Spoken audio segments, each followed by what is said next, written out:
And good evening, ladies and gentlemen, and welcome inside the bubble. It is week number 8 of our Minnesota High School Hockey Highlight Show. I'm Matt Harrington alongside Brandon Spratt. And Brandon, we had another very active week in the land of winter weather as we had some cancellations on Tuesday and Wednesday. But the back half of the week provided some very good high school hockey. Yeah, Matt, it sure did. As you mentioned, plenty of cancellations early in the week, Tuesday, Wednesday, and Thursday. However, up in Brainerd, they were able to play on Tuesday night. We'll send it out there for Grand Rapids Greenway and Brainerd Little Falls as we get our highlights started. Back at the Essentia Health Sports Center, a Tuesday night game, Grand Rapids Greenway taking on Brainerd Little Falls. This is in the first period. Callie Reed for the Lightning fires it into the top corner and gives the Lightning the early lead. We go into the second period then. Look at Bryn Toma. She works her way all the way around and puts it between the 5-hole of Riley Toivonen to tie the game at 1. Then we go later in the second. Nice move. And the wraparound finish by Macy Peterson. And the Warriors take the lead 2-1. Into the third. Nice pass to the slot. Knocked off the tape there. But eventually ends up on the stick of Molly Hagley. And Brainerd Little Falls comes from behind to win 3-1. We go now to a Lake Superior Conference matchup between the Duluth Northern Stars and Hibbing Chisholm. We picked this one up in the first period. Check out this play. Nice stick work there in front of the net by Jenna Horvat, who gets the goal to make it 1-0 Duluth.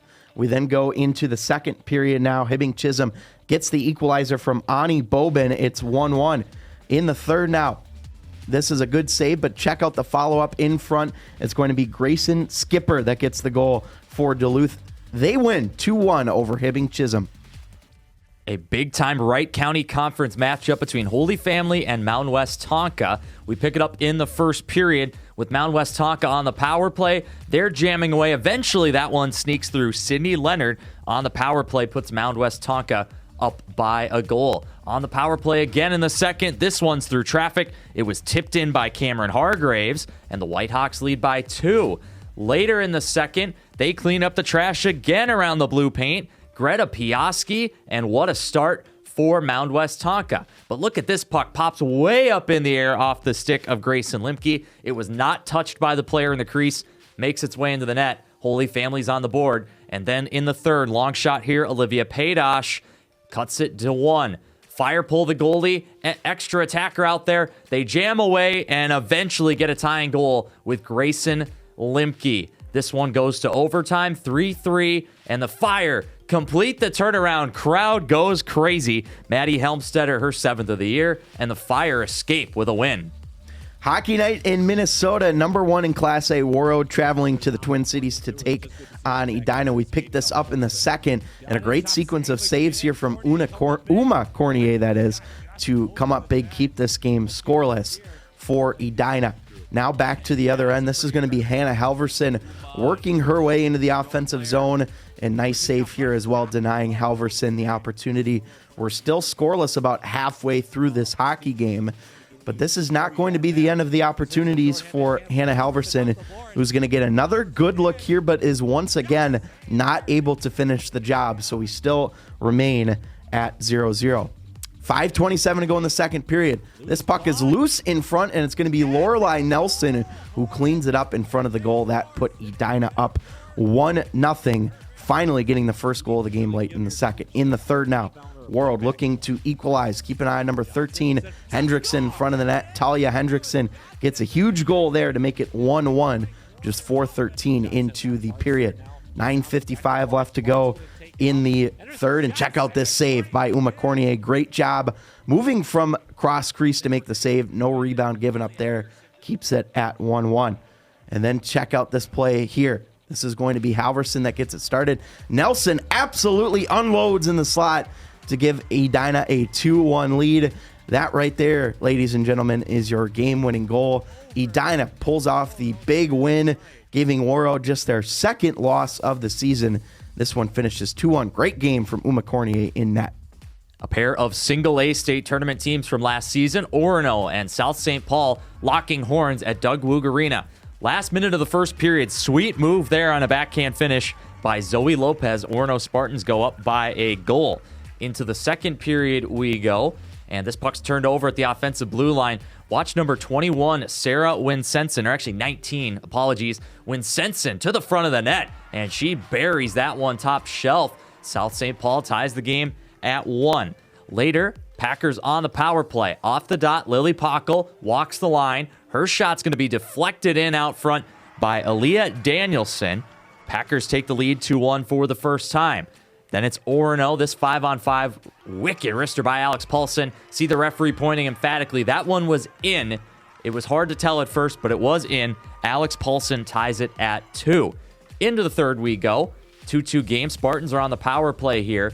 They work it to the half boards. Shot is tipped in out front. Maddie Kimbrell, the 9th grade forward for Orono, makes it 3-2 Spartans. Extra attacker on the ice here late. South St. Paul looking for a tying goal, and they'd get it as well. Alita Ahern on the wraparound, beats the goalie to the post. Ahern with the finish, and that is how it would end. Orono outshoots South St. Paul 9-1 in the third, but can't find a winner. 3-3 tie. Battle of number 3s here. Number 3 Proctor Hermantown in Class A. Number 3 in AA Andover. We go to the first period now, and Hannah Graves is going to get the scoring started here for the Proctor Hermantown Mirage with an even strength goal. That makes it 1-0. Andover on the power play now with about 10 minutes to go in the first. Nice shot from the point there by Mackenzie Jones. That makes it 1-1 about midway through that first period. Again, Andover on the power play here and whacking away in front. It's going to be Nora Sauer who gets the goal. Another power play goal for Andover. That was a theme throughout this one as they go up 2-1. Now we go into the second period and check out this one. Easy finish there for Ella Berger, who gets the goal to make it 3-1 Andover. And then we will also pick this one up here in the second. Check out the move here by Hannah Christensen, finishing it as she goes from the neutral zone to the finish. That makes it 4-1 Andover. And that would not be the end of the scoring yet for Andover as they were up 5-1 late in the second, though. It's the Mirage who get a second goal this time from Natalie Berg. With 12.1 seconds to go, that made it 5-2, but unfortunately too little too late as Andover goes on to win this one. 7-2, the final. Another game for Holy Family. Would they go to overtime again? We'll have to wait and see. Number 2 AA Gentry Academy in town in Victoria. Holy Family fails to clear the puck here early. Unfortunately, player slips in front of the net. It's eventually going to wind up on the back door for Rachel Agerter, who finishes it off. Gentry leads by a goal early. Just over a minute later, the Holy Family on the power play. This is a 5-on-3, and Grayson Limke through the screen rips that one in, ties it at 1. Late first period, it was 4-on-4 for a while. Holy Family then a 4-on-3 power play, and they score again. Josie Lynn with the tip from the long shot by Paydosh. Fire lead 2-1 after 1. Into the second period we go. Watch this pass here by Janessa Gazdick to the front. Huge save, Blair. Loose on the doorstep, but Maddie Helmstetter clears it away, and the Fire dodge a bullet. Fire's turn to have a chance here. Flipped ahead by Limke. Braun gets the chance down the wing, but Zoe Lamming, who, by the way, committed to Northland College overnight after this game, she makes a big save there, showing her pedigree. We go into later in the second period, and good work out front by Agerter. It's Grace Delmonico with her team leading 19th of the season to tie it at 2. Guess what? We would go into overtime. Fire on the power play here, but it's Gentry who's going to have the chance. Ellie Sarauer, what a move. Goaltender down, and Sarauer beats her there. Holy Family, another overtime heartbreaker. They've had some close games this season, but it's Gentry who gets the win on Saturday in Victoria. 3-2 in overtime. That's going to do it for the girls' highlights. We'll be back with the boys in just a moment.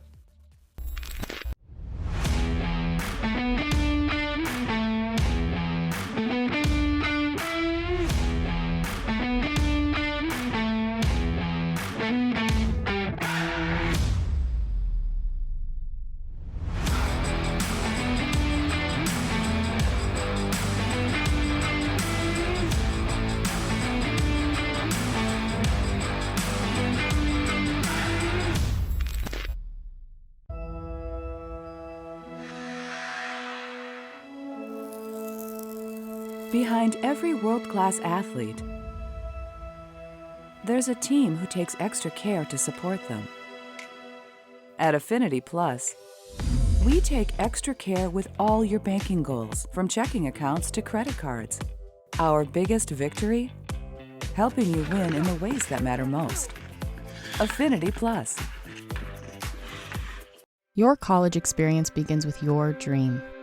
Your time at St. Cloud State will uniquely be your own, but your journey will be guided by our community. Be you. Be bold. Be a Husky.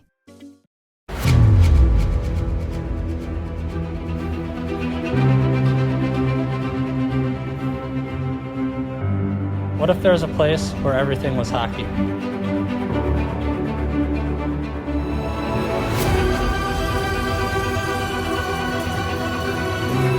Finding the skate. Here comes Steve's in on goal all alone. In Minnesota, there is. Scores!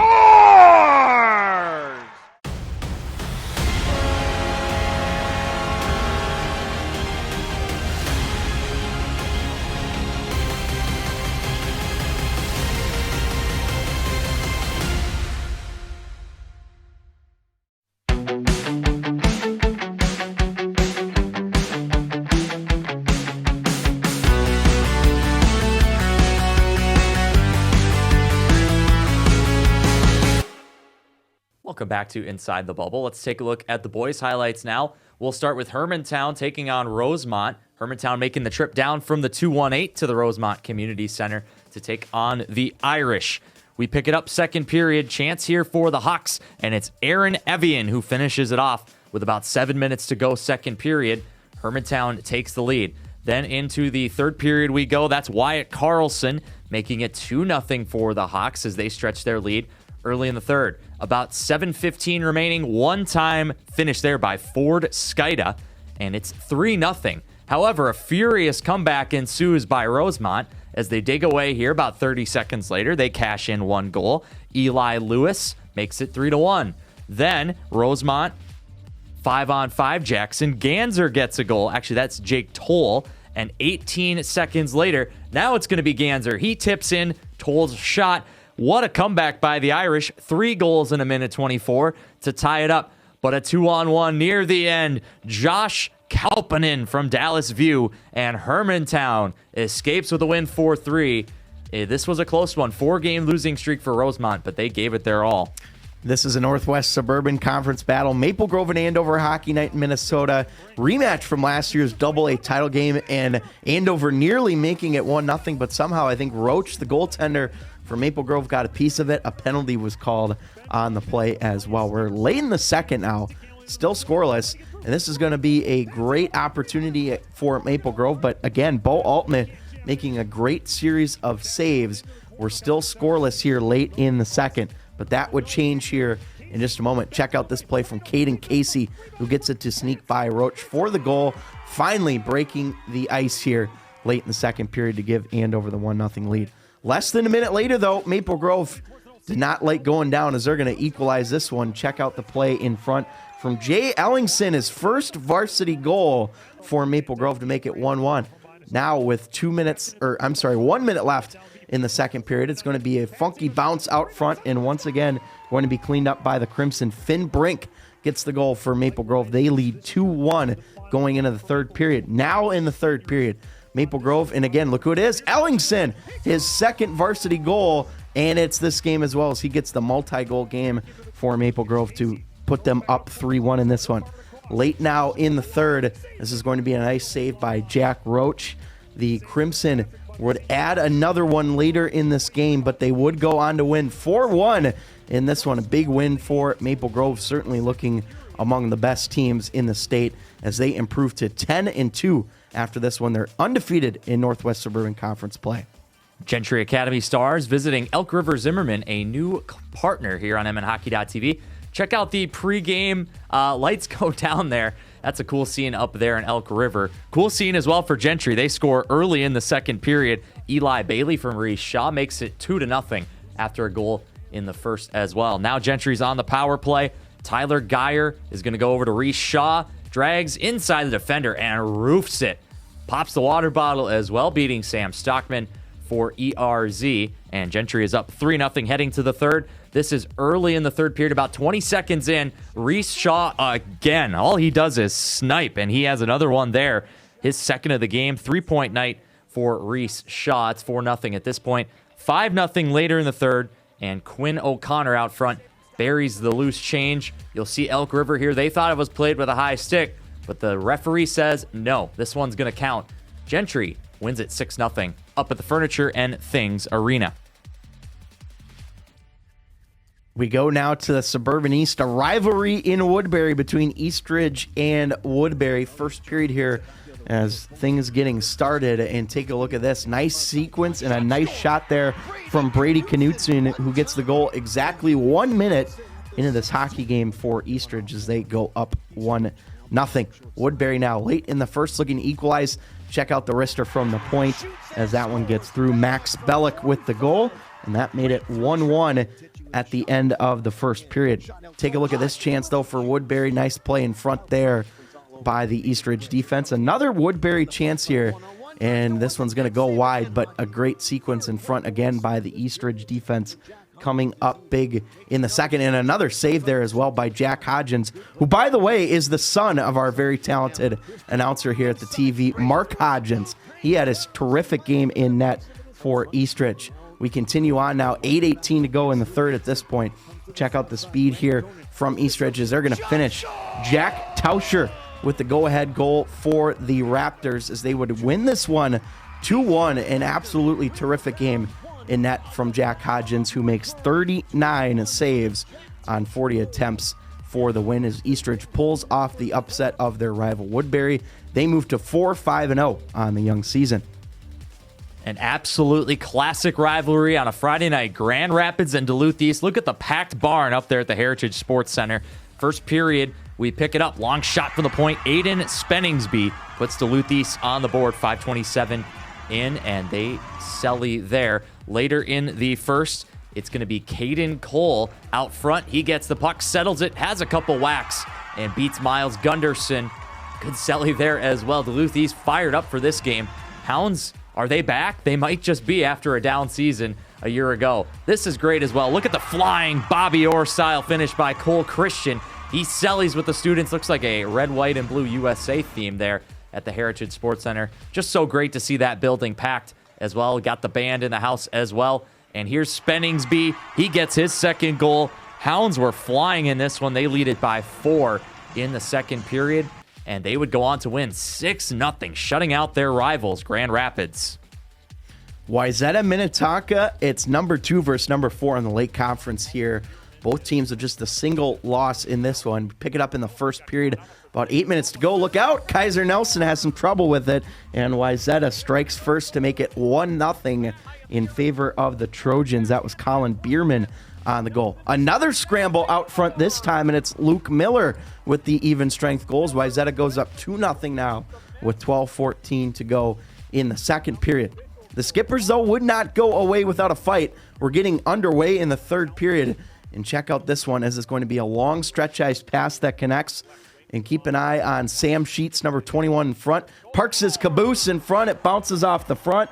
And a great goal as he gets the finish 2-1 for the Trojans in this one. The Skippers, though, still looking for some insurance.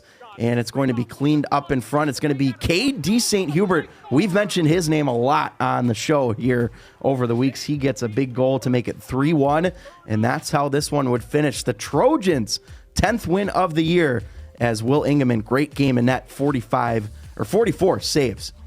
So another great week of high school hockey highlights. We're going to take a break, and we'll be right back inside the bubble. They say good things come to those who wait. But greatness, that's a different beast.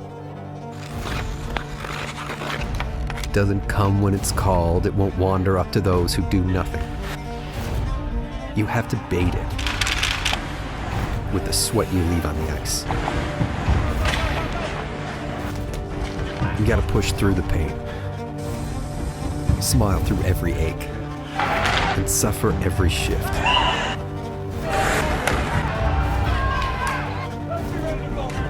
You gotta chase it. All in the name of the game you love.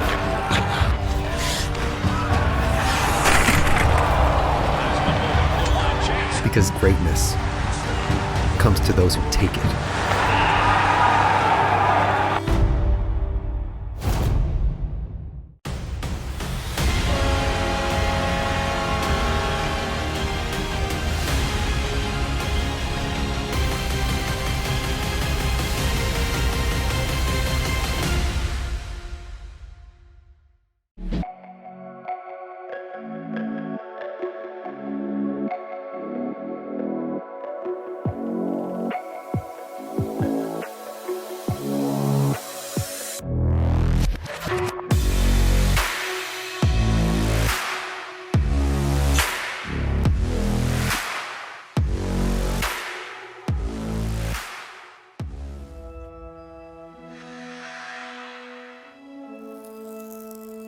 Behind every world-class athlete,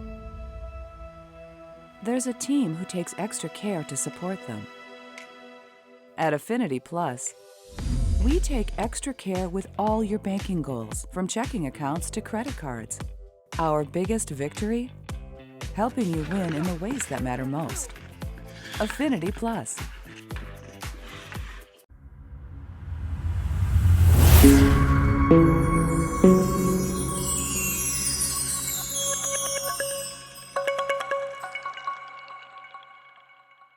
Welcome back to Inside the Bubble here on KARE 11 Plus. It's time now to take a look at our Coach's Corner segment for this week.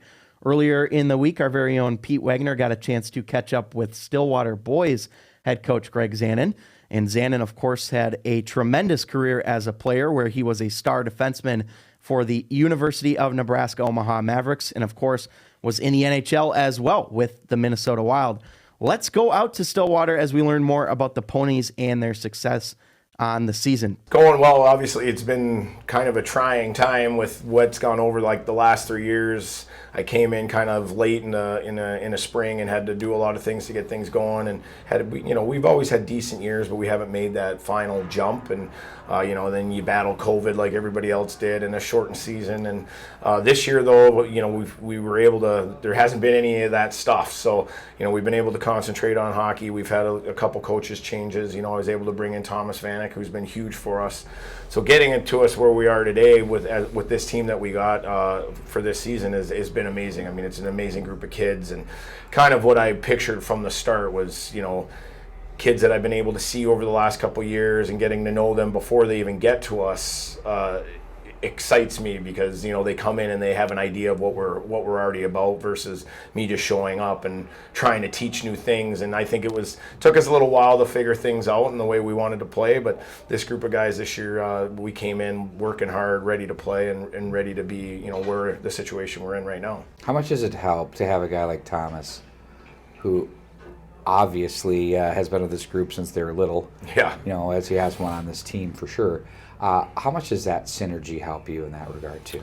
I think Thomas, just with all the guys, and before Thomas made the jump and decided to help us out and be an assistant coach here, he had worked with some of our guys as well. He used to run captain's practices for me before he made the change and before he actually retired, and so he's got to know a lot of the guys. But the group of kids that he's been coaching for the last 3-4 years, I mean, they play the game the right way. You can tell that they've been taught to play the game the right way. And early on, when I was getting kids early on, my first couple years, there was a lot of teaching to do to teach them how to play the game of hockey. They're all talented, they all can skate, all kids can do that right now, but a lot of them miss the actual game. How do you play the game inside the game? And this group, just their work ethic is way higher than we've had in the past, and they drive each other every day. And I think that's just a huge credit to the players coming in ready to play, knowing they need to work and be the best that they can be. If kids are successful, I think then they believe, and then belief in hockey is a lot to do with winning. If you believe in yourself and in what your team's doing and what your coaches are saying, you go out there and you give it your all, you're coming out on top more times than not. I mean, I'm a big, you learn from your mistakes. I mean, for me, and I tell, since I've been here, my biggest thing is like, mistakes are good. We got to make mistakes, but we got to learn from them. Mm-hmm. Now, if you're going to continually make the same mistake after we've made points about mistakes, then there's going to be a problem. Then maybe there's, you're going to have to sit a couple shifts until you figure it out. But mistakes are, as long as we're learning from them and we're not making them over and over again, we're perfectly okay with that, because like you said, the game is about mistakes. Teams only win and lose. If both teams played a perfect game, we'd always be playing 0-0 because everybody can play the game. But the fact that, mistakes are made, capitalizing on those mistakes when the other team makes them, and trying to not make as many on our side, that's the way the game goes. And how do you handle with them being the hunted? We always just try to reiterate to them, there's going to be certain games where we're circled on a calendar, just no different than we have opponents. Maple Grove is circled on our calendar, the White Bears, the Cretans, they're circled on our calendar because we know those are the big games that you thrive to play in. Like, you just want to be there because you know what it's going to be. And just teaching them that we got to be ready all the time. You can't take a game off, it doesn't matter who you're playing, because we're targeted now.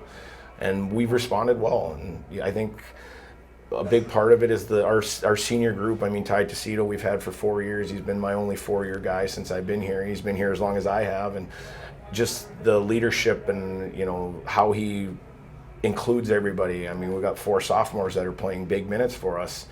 And, years past, those guys, they had a disconnect from the older guys. And there's just, again, back to that love. There's just no disconnect. Everybody gets along. And, do they have their arguments like brothers do at home? 100%. But it's let's go get them. Like, let's be better. And they go out there and they get things done. And, coming into this next part of the year, it's going to be a big part for us. And having that love and togetherness is, will drive us through the highs and the lows. Great show, great stuff. Thanks for joining. Yeah, thanks for having me. We'll be doing it again. Awesome. All right, Sounds take good. care.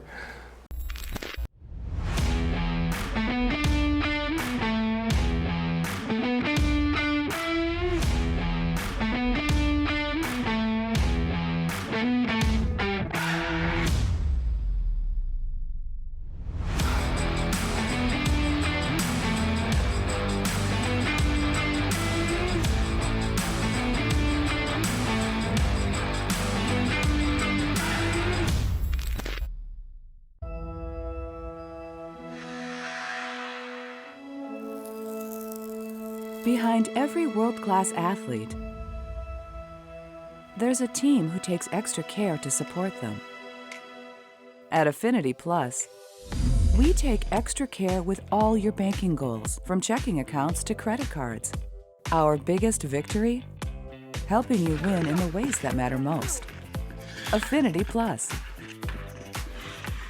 Your college experience begins with your dream. Your time at St. Cloud State will uniquely be your own, but your journey will be guided by our community. Be you. Be bold. Be a Husky.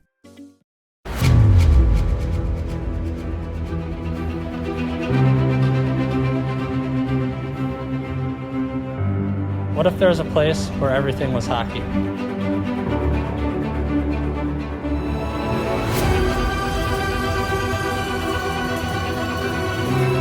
He can skate.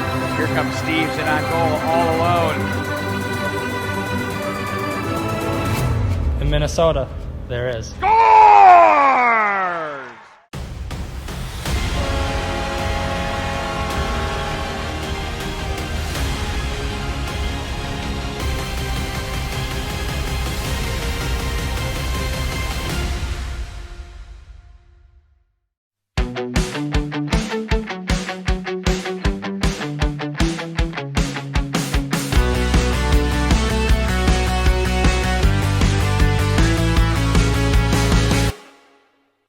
Welcome back to Inside the Bubble. Before we take a look at our KARE 11 Top 11s for the week, we have a special highlight to show you, submitted by our very own Dan McGee. He was on the call of Wayzata against Buffalo girls hockey on Saturday and sent us a goal to remember. Let's take a look at the clip. So this is third period, Wayzata with a 2-1 lead, looking for some insurance. Watch this slapper here. It's Davey Mokelke, the junior forward, who gets it. We're going to give you a couple of looks at this one here. We're going to slow it down and zoom in. Watch this here. Off the tape, goaltender sees it late. Wow, what a rocket. I love the celly, too. Once Mokelke realizes it's in, she gives the little leap. Just a really nice celly there. Matt, what a goal for Wayzata. They get actually a couple of wins this week to kind of end their big losing streak.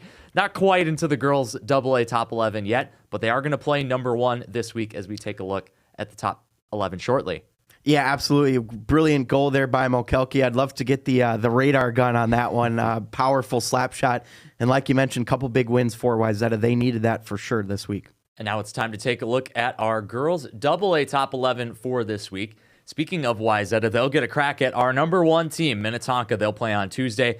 Rest of the top 7 stays the same. Gentry with the big overtime win over Holy Family. Just the one change in the rankings this week. Centennial Spring Lake Park up to 8, Moorhead down to 9. But Matt, not a lot of changes in the rankings this week. Why do you think that is? Well, I think for the most part, Brandon, teams took care of business. I mean, we saw really the most intriguing game of the week, in my opinion, was that Gentry Academy Holy Family game. And of course, since Gentry won that game in overtime, they stay at number 2. But other than that, like I said, just teams, they're doing their part. They're winning games that they should win. And as a result, you're not going to see a whole lot of changes in the rankings.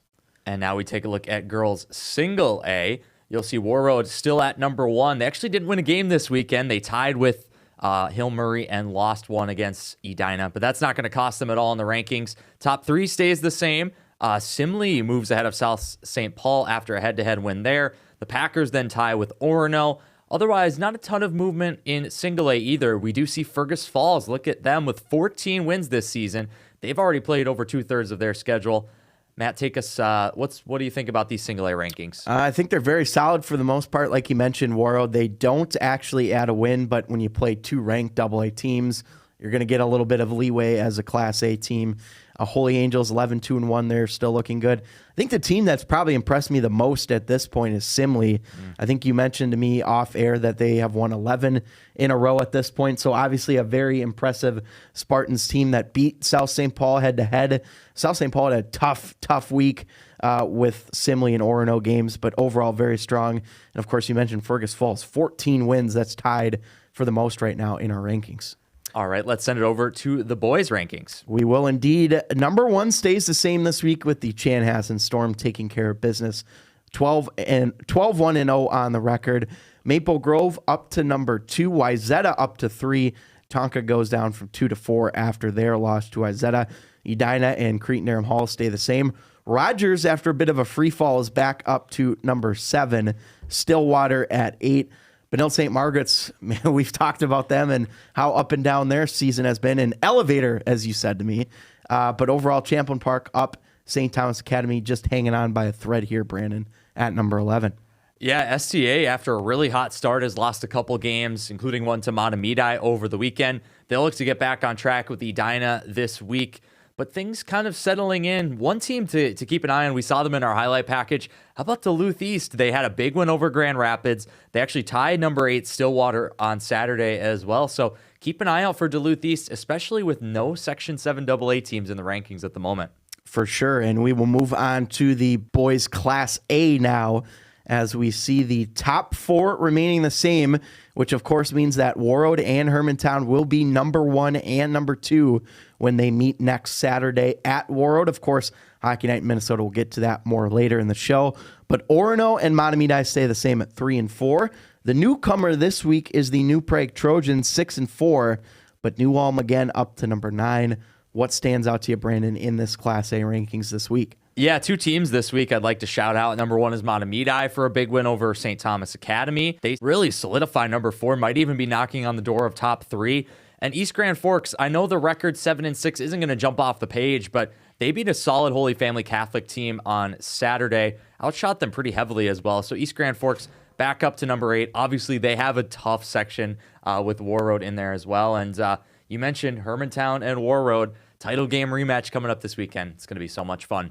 Well, there's a look at our KARE 11, top 11, and we're going to go back out to Stillwater as we had head coach of the Stillwater Ponies, Greg Zanon, mic'd up for a game. Let's go out to Stillwater and take a look. There you go, there you go.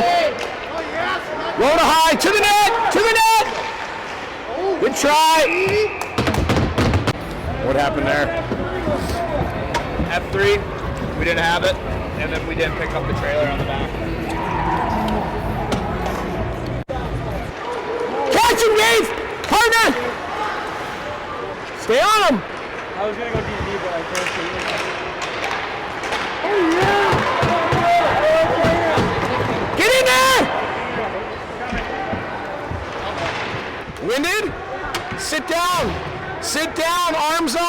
arms up. You have more time. You have more time than you think on those breakouts. I need those to be clean, okay? Keep them off the wall. Good hit. Good job.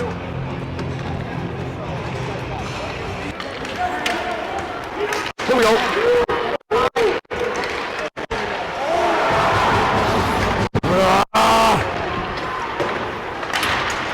Use them! On that. On that. Low to high.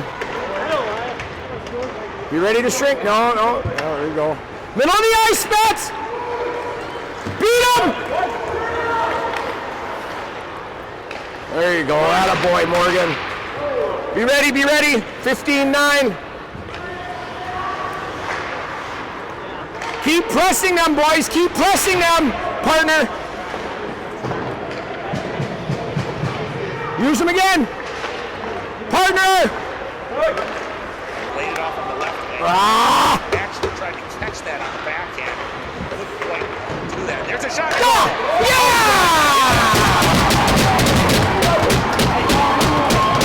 Good job, boys. You guys are going to go.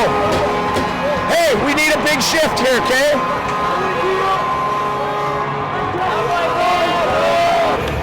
Good job. Good job, Lens.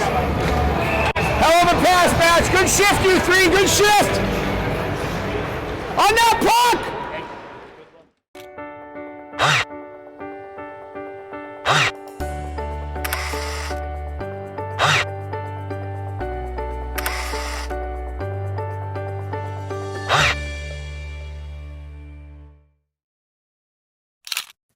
Now, time to take a look at our top network games of the week. We'll start with the girls. And a reminder, you can get any of these for a single game pass or your season pass as well on mnhockey.tv.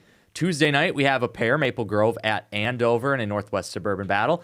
Then we take you to the opposite side of town. Suburban East, Park of Cottage Grove battles against Woodbury. Thursday night, Cloquet Esco Carlson at the Duluth Northern Stars. And then a doubleheader, if you will, for Saturday. Edina at Minnetonka and Maple Grove at Holy Family. The Crimson with a pair of big games this week. Yeah, it should be a lot of fun ones. I think the ones that stand out to me are the ones on Saturday. Of course, Lake Conference, Edina, Minnetonka, they've had some good battles. Skippers won the first one at Braemar Arena. Looking forward to seeing how they do on home ice against Edina. And, of course, Maple Grove Holy Family, great game as well. And then we'll take a look at the boys' network games of the week. We start things out on Tuesday, Minnetonka at Eastview. The Lightning have been having a very solid season as they'll take on the Skippers, Cretin-Derham Hall at Mahtomedi, AA versus A-ranked battle there. Holy Family and Eden Prairie as the Eagles try to find their identity against a really good Holy Family team. St. Thomas Academy at Edina, the Cadets struggling a little bit as the Hornets had their streak slowed a bit with a tie to Lakeville South. And then Rogers, Maple Grove in the Northwest Suburban on Saturday. Yeah, Holy Family at Eden Prairie, that's a big game in Section 2 AA, which is wide open this year. We have Chan and Minnetonka at the top, but everybody behind them is pretty good as well. That's going to be an entertaining section tournament come February.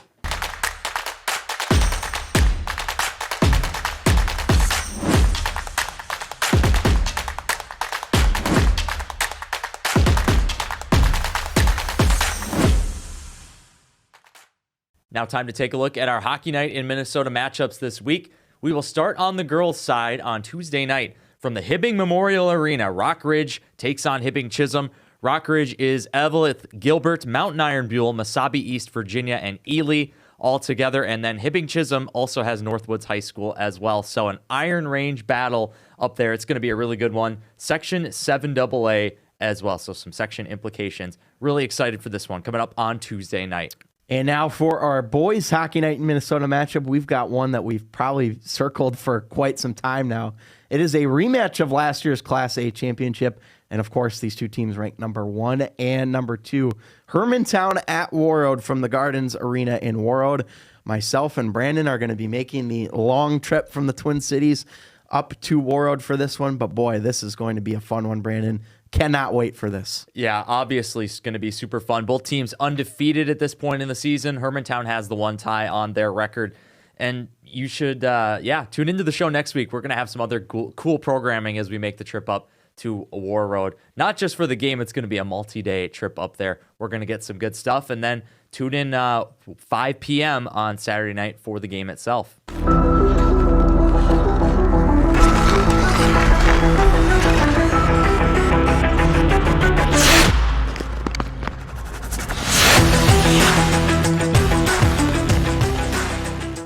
Check out this week's Overtime Hockey podcast. We will have Greg Zanon from the Pony Hockey Update joining, as well as Pat O'Leary, Wayzata boys coach from the Wayzata Hockey podcast. They'll both be joining the show, and should be a good episode this week. Well, a reminder to follow us on social media for all the latest on MN Hockey TV, high school hockey, and youth hockey. You can follow us on Twitter at mnhockey.tv or at mnhockeytv, Instagram at mnhockeytv, and find us on Facebook as well by searching MN Hockey TV. Well, that's going to do it for episode number 8 of Inside the Bubble. Great action, of course, and thank you so much for tuning in. And before we leave you tonight, we want to shout out 9 high school hockey athletes here in the state of Minnesota participating in this week's IIHF Women's Under-18 World Championships. We'll have the list on your screen as we wish you a good night.